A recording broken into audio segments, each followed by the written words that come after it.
right, this is a really great video. I liked so much about it and I see such progress. Couple of tips and some feedback, and again, no judgment, just giving you some information. Remember, whomever is driving is instructing, is marking, and then rewarding. Only because it can become confusing to our dog, our learner. One, two, when walking, make sure, excuse me, make sure that you're holding the leash across the body, using so if she's on your left hand is your brake. If she's on your right hand is on your brake. Rather than holding the leash in one hand, because if the dog sees something, they could jet out and pull your socket, your shoulder socket out, so you could trip and fall. There's all sorts of things that can happen. Just a suggestion. The other thing is that I noticed is when she's on your left, feed her with your left hand, dispense the food with your left hand. When she's on your right, dispense the food on the right. That way she remains on your side and you're not crossing over or tripping over her. Again, you did a great job. I just don't see any instructions. So she checks in, you marked it, and you stop. So let's try to, rather than stop, stay in motion, right? And you want to, here I would have had my leash across my body and then fed her with my left hand, right?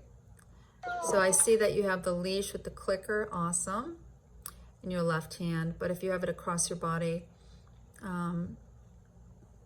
you could use your right hand as the clicker. Her ears are up. She's interested. Her ears are up. So we're looking at our dog as we're walking. And again, not instructing her, not asking her to look, not asking for a target, not asking for anything. We're just walking together. But that's okay. That's all right. Leash is loose, which we like. Her tail is mid and her ears are going up, right? Ears, see those ears? At that moment, something in the environment is interested her. I don't see it until you get closer, but I know it's a red pail. Look, her tail starts to go up. I would have marked the look when she looks as she becomes interested in that red. To her, red is black. Dogs see anything that's red as black. But she sees it in the driveway. So as her tail goes up, her ears go up, she's in high arousal, mark the look. This is where we would counter condition, and we'll be working on counter conditioning skills. But I just want you to see the point where it happens. So she's looking, and by clicking, we would be saying to her, yes, that's okay. Remember, when we see her whole trepidation, she's really nervous. Her hind feet, she's crouching, she's smelling, she's investigating. Then she checks in, and you marked, and you want to reward her for checking in. I think you clicked especially when so she looks at you after oh, I'm okay. Her ears even go down. They're up here, but you notice they go down into a submissive because she's feeling safe. Her tail is down as well. She looks at you, defers to you. I'm okay, Dad, I'm a big girl. I checked it out and I'm okay, right? So we could have helped her through that, is my point.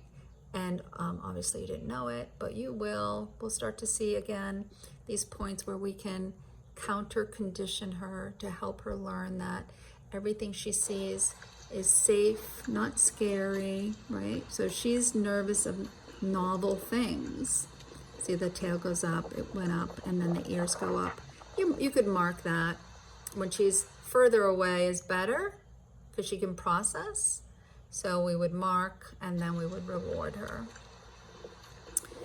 Okay, so we move on, move on, move on, move on, move on. And then again, she checks in here again. Check in, click, feed. Good, great. You feed her with your right. That was excellent, excellent. Continue to walk. And I would have marked that too, you know, walking together. I would have held on to that leash with my right hand. Great work. Great work. Good job. Doing great. I'm very proud of you all.